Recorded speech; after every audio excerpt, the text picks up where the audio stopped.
আমার কি হয়েছে একটু দেখুন না ডাক্তারবাবু, গরমে শরীরে একটু হুঁসফুস করছে। আচ্ছা আচ্ছা ঠিক আছে, চুপটি করে শুয়ে থাক, দেখছি। একটু জল বেশি করে খাবি, গ্লুকন ডি খাবি বেশি করে, আর রোদে দৌড়াদৌড়ি ছোটাছুটি করবি না। তোর শরীরে একটু বিশ্রামের প্রয়োজন আছে। আমি ওষুধগুলো লিখে দিচ্ছি, খুব নিয়ম করে খাবি। আমি এখন বেরোচ্ছি, হ্যাঁ? এখানে বিশ্রাম নে, কোথাও যাবি না। ঠিক আছে ডাক্তারবাবু, আমি যেন তাড়াতাড়ি সুস্থ হয়ে উঠি সেই রকম করে দিন।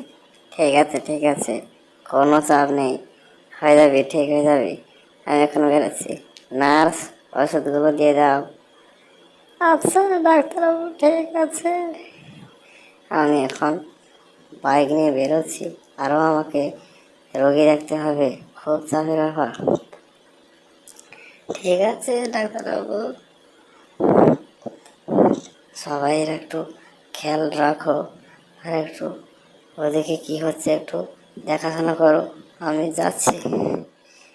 আহ, এই রোদে গরমে কত আর চাপ সামলাবো, কত আর রোগী দেখবো। ধ্যার, ভালোই লাগছে না, শুধু কাজ আর কাজ, একটু বিশ্রাম পাচ্ছি না এই রোদে গরমে। কত যে যাই, কোথায় যে যাই।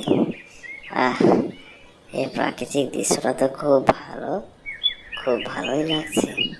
এই পথ দিয়ে আমাকে প্রতিদিন হাঁটাচলা করতে হবে। এই ঝোপঝাড়ের মধ্যে দিয়ে রাস্তাটা খুব ভালো, এখান থেকে গেলে শরীর ভালো থাকবে। এইরকম তো আমার চ্যানেলটিতে সবাই ভিডিও পেতে লাইক কমেন্ট শেয়ার এবং সবাই চ্যানেলটি সাবস্ক্রাইব করে রাখুন প্লিজ। সবাই সাবস্ক্রাইব করুন।